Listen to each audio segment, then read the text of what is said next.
Internet की दुनिया में न जाने कितनी कहानियां हैं, कितने रहस्य हैं, लेकिन कुछ पहेलियां ऐसी हैं जो आज भी लोगों के दिमाग को चकरा देती हैं।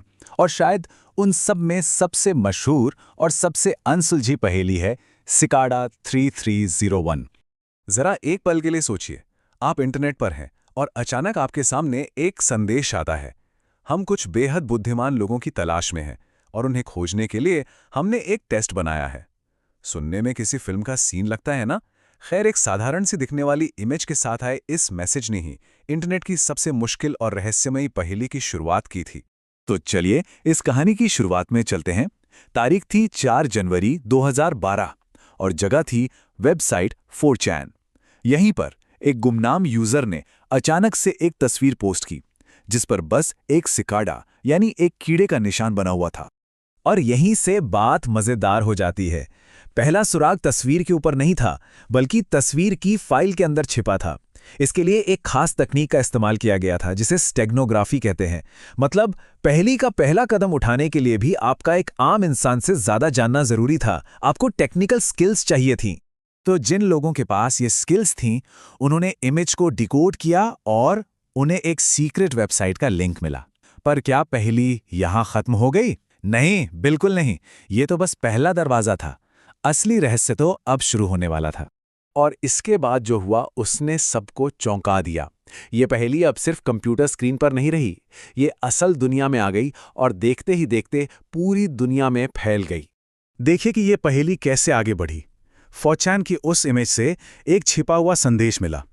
उस संदेश से दुनिया में अलग अलग जगहों के जीपीएस कोऑर्डिनेट्स मिले और जब लोग उन जगहों पर पहुंचे तो उन्हें क्यूआर कोड वाले पोस्टर्स मिले। सोचिए जरा, एक डिजिटल पहेली अब एक ग्लोबल खजाने की खोज बन चुकी थी।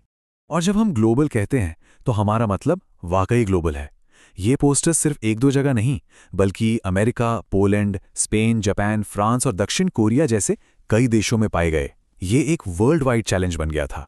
तो अब तक ये साफ हो चुका था कि ये कोई मामूली पहेली नहीं थी। ये कोई बच्चों का खेल तो बिल्कुल नहीं था। इसे सुलझाने के लिए किस तरह का ज्ञान चाहिए था, जरा उस पर नजर डालिए। आपको क्रिप्टोग्राफी, वो भी पब्लिक की क्रिप्टोग्राफी आनी चाहिए थी। आपको साहित्य पता होना चाहिए था, जैसे the book of the law, दर्शन शास्त्र, प्रोग्रामिंग के एडवांस्ड एल्गोरिदम्स, यहां तक कि संगीत का विश्लेषण करना भी आना चाहिए था। ये किसी स्मार्ट इंसान की नहीं, बल्कि एक जीनियस की तलाश थी। लेकिन इतनी मुश्किल पहेली के बावजूद कुछ लोग थे, बहुत कम लोग, जो इसे सुलझाने में कामयाब हुए।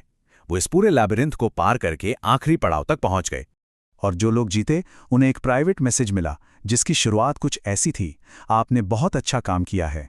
और इसके साथ ही उन्हें एक प्राइवेट सीक्रेट ऑनलाइन फोरम में शामिल होने का न्योता दिया गया, जो आम लोगों की नज़रों से कोसों दूर था।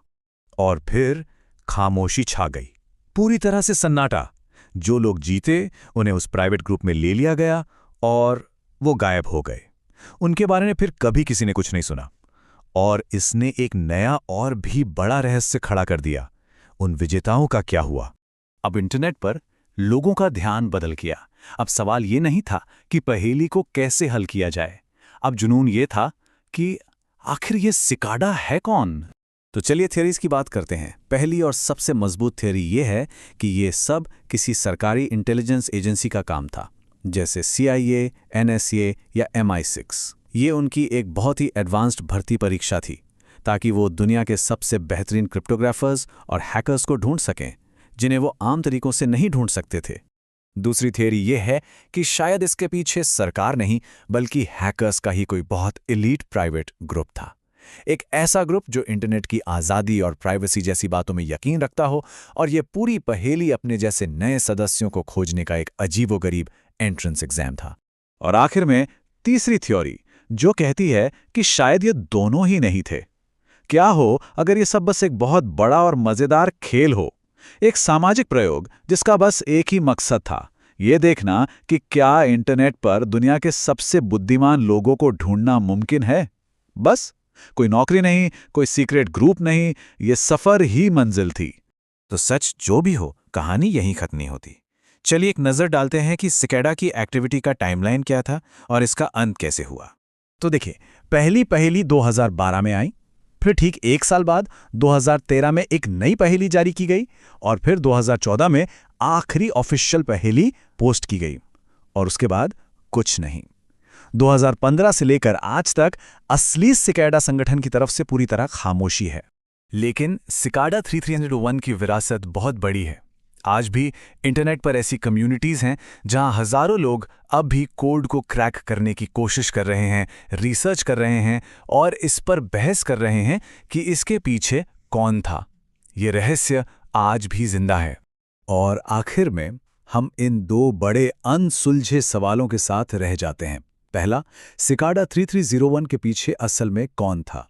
और दूसरा, जो शायद और भी ज्यादा डरावना है, वो लोग कहाँ गए जिन्होंने इस पहेली को सुलझाया था?